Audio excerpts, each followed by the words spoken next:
கட்டு கட்டா புத்தகத்தை சுமக்கவில்லை நானடி.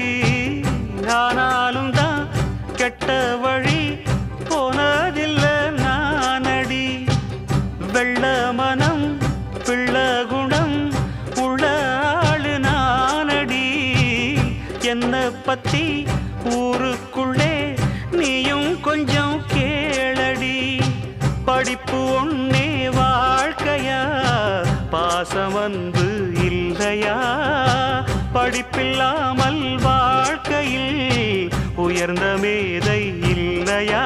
உன்னை கண் போலத்தான் வச்சு காப்பேனடி. அடி உன்னைத்தான் நினைச்சேன், உன்னையே மணப்பேன். நாம் முடிச்ச கிளியே வாசமலர் கொடியே, எம் மனசு தவிக்குதடி. நீ கூடு விட்டு வெளியே வந்ததென்ன தனியே, தேகம் எங்கும் கொதிக்குது.